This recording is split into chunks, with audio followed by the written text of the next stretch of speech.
ça va les filles? J'espère que vous allez bien. Je viens vous voir ce matin avec encore ma voix du matin pour vous faire un petit coucou pour commencer le vlog par ici. J'allais dire on est sur le point de partir mais pas encore tout à fait. Il est 8h moins 10. On prend la route du coup dans une bonne heure, on va dire vers 9h, 9h30. Là Isaac est en train de charger la voiture avec les valises. Moi j'ai bouclé ma grosse valise avec toutes mes fringues et tout ça.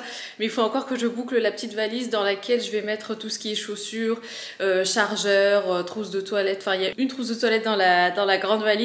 Mais j'ai pas réussi à tout caser dans la grande. Du coup je me suis dit que j'allais prendre la petite valise aussi avec moi. Donc voilà, je suis habillée. Donc j'ai mis cette robe là. J'ai trouvé qu'elle se prêtait pour les vacances et tout. Là ici en fait il fait gris, il fait frais. Mais dans le sud apparemment, enfin d'après ce que mes parents m'ont dit, il fait bien chaud. Du coup voilà, je me suis dit que j'allais mettre cette robe. D'ailleurs c'est une des robes que j'ai retrouvée dans ma valise de fringues d'été de l'année dernière. Et je l'ai mise avec ma ceinture. Vous savez c'est la ceinture qui va avec ma robe normalement fleurie rose. Donc c'est la robe Michael Kors. Donc ça c'est la ceinture qui va avec. Donc voilà pour ça, il faut encore que j'enlève mon vernis parce que de près il est tout écaillé, mais bon c'est pas grave. Et sinon je voulais vous montrer les filles, j'ai reçu ce magnifique paquet, je vous montre de la part de la marque de Laloras qui est une marque de soie, je connaissais pas du tout, mais c'est juste magnifique. Alors déjà je voulais vous montrer comme c'était joliment emballé en fait quand vous recevez les produits. Donc ils font vraiment de tout, ils font surtout des pyjamas. Donc là moi j'ai pris un pyjama que je vais vous montrer tout de suite, après je vais l'essayer. Mais il y a aussi des accessoires en soie, pardon, il y a tout ce qui est chouchou par exemple. Et ça c'est super pour les cheveux, vous savez, si vous voulez pas que vos cheveux s'abîment quand vous faites une queue de cheval ou quand vous les attachez même en chignon et tout avec un élastique classique. Ça va vraiment venir protéger vos cheveux, ça va pas du tout les casser. Il y a aussi tout ce qui est, voyez les masques comme ça, pour vraiment être dans l'obscurité quand vous dormez. Des fois c'est vrai que quand on arrive en vacances on sait pas trop sur quoi on va tomber en termes de rideaux, s'ils sont occultants. Moi je sais que je peux pas dormir si je suis pas dans le noir complet et tout. Du coup c'est vrai que d'avoir ça comme ça dans sa valise, c'est toujours pratique. Et aussi je voulais vous montrer, il y a les versions plus fines comme ça des chouchous, parce que c'est vrai que des fois un gros chouchou, quand on met une tenue assez discrète, on n'a pas envie forcément d'avoir un truc hyper gros ou bien coloré dans ses cheveux. Il y a aussi la version fine comme ça, il y en a aussi des noirs et tout. Franchement je suis agréablement surprise de cette marque que je connaissais pas, mais en tout cas c'est une très belle découverte et vous savez à quel point j'aime la soie. Je vous montre du coup le pyjama porté. Franchement il est d'une douceur et d'une élégance, je sais pas ce que vous en pensez mais je trouve ça tellement chic. De toute façon les pyjamas en soie ça fait partie des choses que je trouve très élégantes et très chic sur une femme. Je trouve ça magnifique. Et là franchement super agréable, je le sens pas quoi sur ma peau. Et aussi ce qu'il faut savoir c'est que les pyjamas Laloras, enfin et tous les produits en soie de toute manière de leur marque, vous allez pouvoir les laver vous-même à la maison. Et c'est vrai que la soie, des fois on n'a pas envie d'emporter parce qu'on se dit ouais c'est, enfin voilà, à nettoyer c'est délicat et tout. Et là pas du tout, en fait vous pouvez les nettoyer en machine, évidemment mettre un programme soie ou quelque chose à froid, mais vous allez pouvoir les laver en fait à la maison sans que la matière perde de son éclat, de sa brillance. Et ça je trouve ça super important et tellement pratique.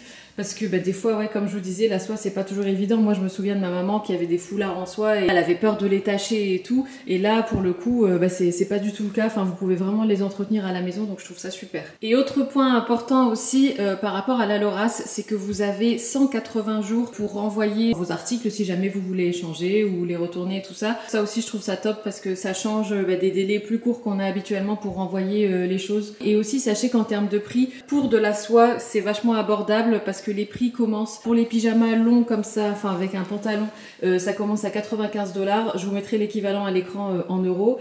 Et pour les pyjamas en soie mais short, ça commence à 85 $. Ça peut paraître être une somme pour un pyjama, mais pour de la soie, je trouve ça quand même super abordable. Et je trouve aussi que ça peut être une très bonne idée de cadeau.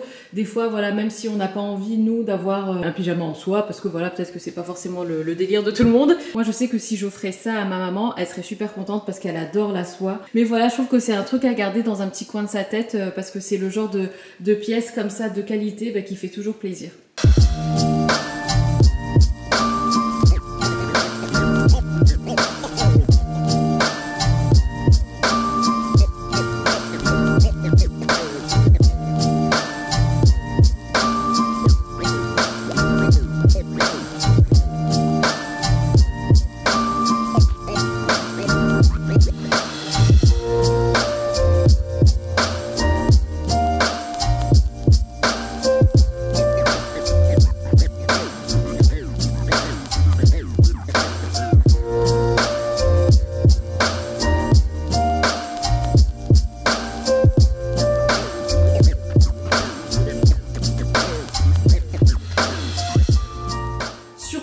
je vais re-enfiler ma robe pour aller prendre la route. En tout cas, je remercie la Loras d'avoir sponsorisé cette petite partie de la vidéo et on continue du coup avec le reste du vlog.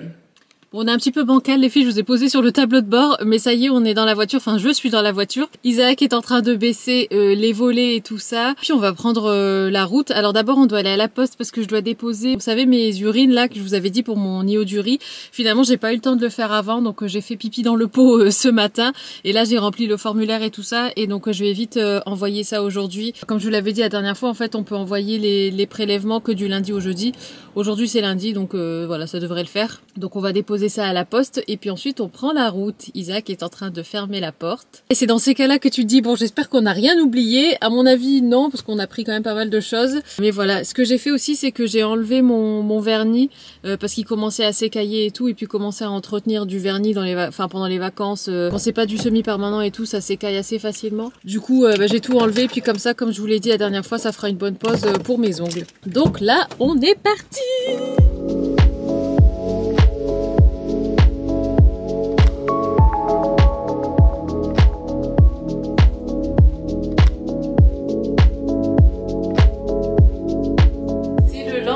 Les filles, et là si vous me suivez sur Instagram vous savez déjà ce qui s'est passé, mais en fait hier on est arrivé sur Saint-Tropez et là on a commencé à voir en fait un énorme nuage et tout. Il y a eu un départ d'incendie là où on devait aller. Du coup ma mère m'a appelé déjà, elle m'a dit écoute t'inquiète pas, il y a eu un départ d'incendie pas loin, le camping va pas évacuer, mais voilà t'inquiète pas si ça sent la fumée, enfin le brûlé, et si jamais il y a de la fumée et tout. Donc voilà, donc c'était vraiment un peu panique à bord hier. Isaac a appelé un Ibis dans le coin qui n'était pas dans la zone touchée, parce qu'il faut savoir que toutes les routes ont été coupées, donc même pour nous c'était impossible d'aller au camping et tout.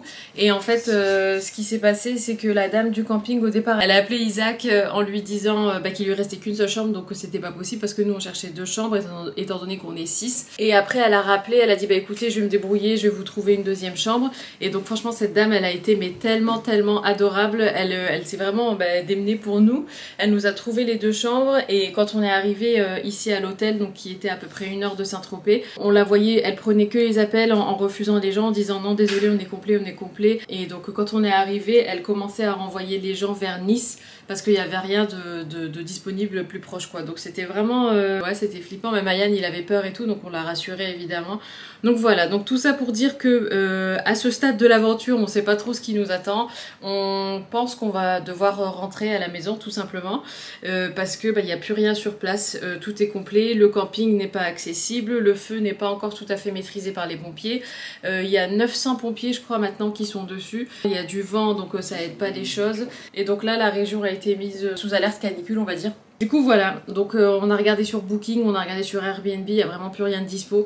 Donc voilà, le seul hic c'est que il y a les affaires de mes parents qui sont encore au camping. Enfin quand je dis mes parents c'est aussi ma grand-mère et les affaires d'Ayane et tout. Donc on va s'arranger avec le camping, voir comment on peut faire, s'ils peuvent nous renvoyer nos affaires, leurs affaires. Je sais pas trop comment ça se passe, mais en tout cas pour l'instant je vous tiens informé. Il est possible qu'on retourne sur l'île aujourd'hui. Alors petite update, finalement donc ma maman a réussi à contacter le camping, et la personne qui gère le camping lui a expliqué qu'en fait le camping n'avait pas spécialement été évacué. Enfin il y a des personnes qui sont restées, en fait officiellement les pompiers n'ont pas demandé au camping d'évacuer tout le monde. Mais en fait elle a expliqué à ma mère que c'est eux les gérants qui avaient décidé de demander à tout le monde de sortir plus par précaution et par sécurité plutôt que par avis des pompiers. Du coup la gérante a dit à ma maman que c'était ok, qu'on pouvait revenir. Du coup là on est sur la route pour essayer de rattraper un chemin pour se diriger vers le camping. Le seul doute qu'on a c'est au niveau des autorités, on va dire, si la route est fermée. Ils pourraient potentiellement nous dire que non on peut pas passer, même si le camping en lui-même n'a pas été évacué.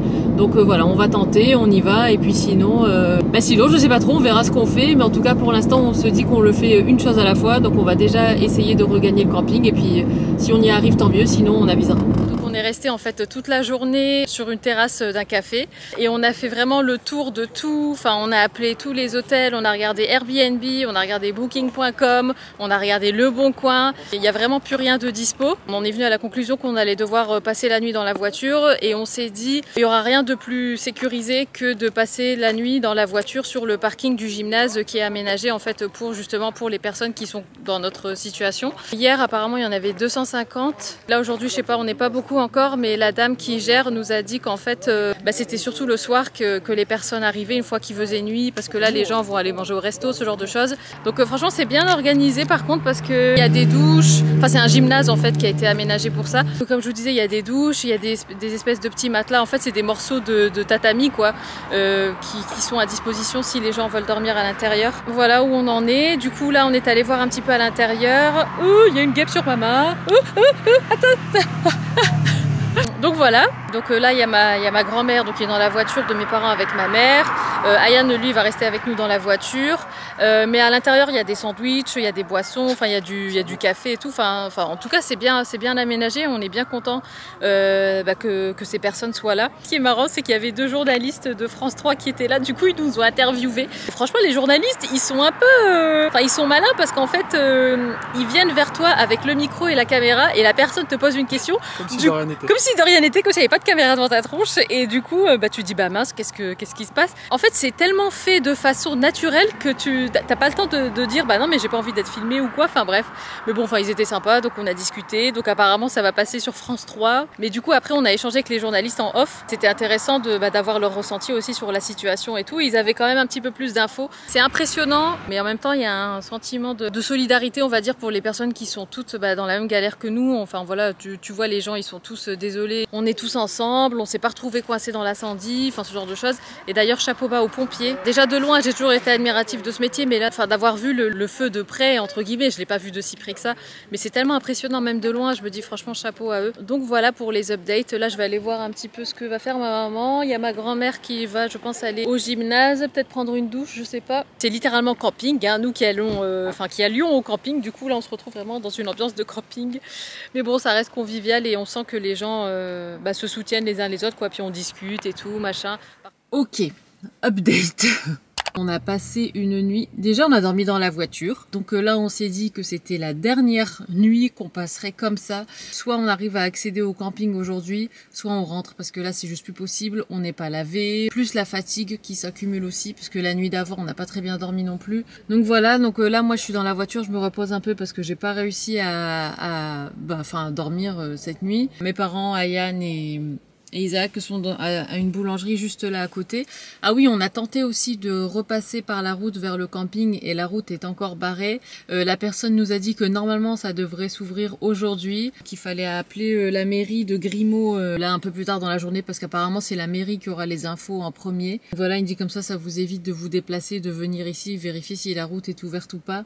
Puis voilà, puis je vais essayer de contacter la mairie d'ici peu, voir un peu s'il y a des nouvelles. Il est midi bientôt, hein. La dernière fois que je vous ai parlé il était 9h. Le rond-point est là. Et ouais, le rond-point est là et en fait on a reçu un appel du camping. Mon père a reçu un appel. Oh, c'est ouvert! Ici d'habitude là pour la garde freinée c'est fermé. Bref, donc ouais, ce qui s'est passé c'est qu'en fait on était dans une, là où je vous ai dit là, dans une boulangerie et tout. Enfin on avait commandé à manger et tout ça pour ce matin quand on est arrivé. Et là mon père en fait il était avec Isaac dans la voiture en train d'essayer de recharger son... Enfin on essaye tous de recharger nos téléphones parce qu'évidemment du coup on n'a plus de batterie. Et là il y a mon père qui reçoit un appel. Donc Isaac m'a raconté qu'en fait il avait reçu un appel en privé. Isaac lui a dit non, décrochez pas, ça doit être une arnaque, un truc comme ça. Et du coup mon père il décroche pas et donc après le numéro rappelle, enfin on rappelle une deuxième fois, mais là donc le numéro affiché. Et là Isaac il dit à mon père, il dit décrochez, à mon avis ça doit être urgent. Et en fait c'était le camping. Ils ont dit écoutez, si vous n'êtes pas loin, venez vite parce qu'ils viennent d'ouvrir la route, mais de façon provisoire et temporaire en fait. Donc si vous voulez venir c'est maintenant. Et donc du coup ni une ni deux, on a tout remballé, on est parti. Ma grand-mère elle a attrapé ses béquilles. Ah, la piscine est là, les deux piscines sont là. Il y a Michel. Oh.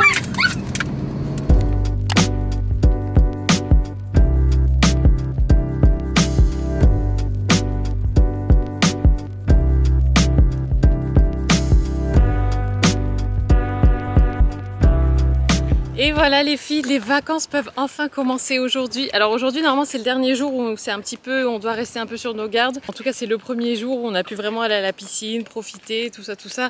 Donc voilà, là il est 11h30, on va aller manger parce qu'on n'a pas déjeuné ce matin encore. Et puis après on va retourner à la piscine et cet après-midi on sait qu'il y a un grand frais dans le coin. Donc on va aller faire quelques courses pour nous histoire de retrouver un petit peu nos habitudes de la maison ici.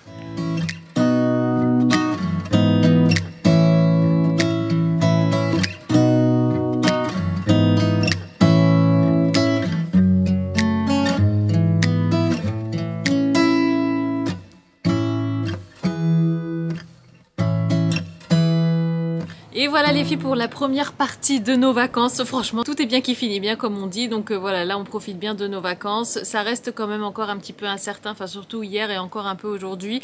Parce que bah voilà, on sait jamais. Enfin apparemment les pompiers sont quand même sur place. Ils font attention à ce que ça reprenne pas. Enfin c'est surtout le vent en fait qui est déterminant dans tout ça. Pour l'instant on reste quand même sur le qui-vive. On n'a pas vidé nos valises et tout. Mais on profite quand même. Hier on est allé à la piscine. Ce matin aussi. Là on va aller faire un petit tour. Mais je vous garde ça pour le prochain vlog. Donc je vous embrasse, prenez soin de vous et je vous dis à très bientôt.